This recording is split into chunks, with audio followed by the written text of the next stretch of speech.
Let's talk about why you might have two Mocon boards in your machine. Mocon, motion controller boards, came after the Motif board. Now this board can only handle so many axes. This cable on this side goes to the amplifier, and the cables on this side are the encoders. So in your machine, your little handle jog wheel is an encoder, so that comes into the first one. Then the spindle encoder comes into the second one. Now we've got X, Y, Z, A, B, and C. But if we count over here, we have one that goes to the spindle, that's the C axis. Then we've got B, A, X, Y, and Z. So let's talk about a lathe.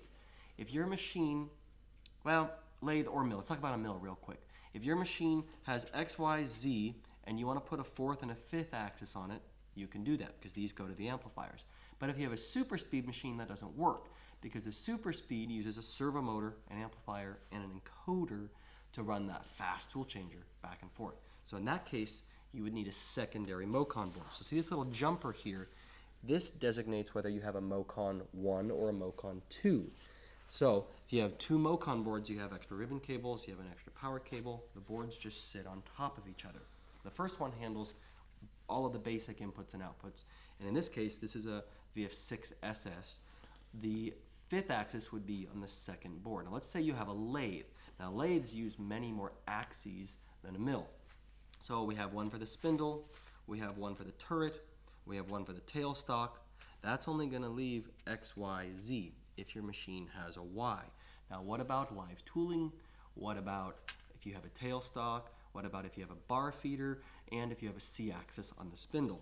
That's where you're going to need to come in with your secondaries. Now it's not as easy to map these. They aren't specifically listed as live tool motor or a C-axis motor. They're kind of mapped funky depending on the software version. So everything pre-MainCon has to have a Mocon board. Now if you have a MainCon board that is say a dual spindle lathe with a bar feeder, you're going to have a secondary Mocon on your MainCon.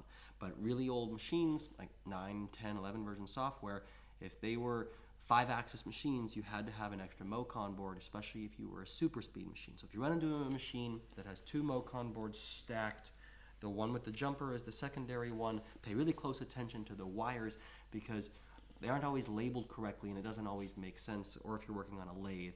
And if you're trying to add a bar feeder to a lathe that say has live tooling in C, you're going to need a bar or secondary Mocon board. That's a bit of information about Mocon boards for you.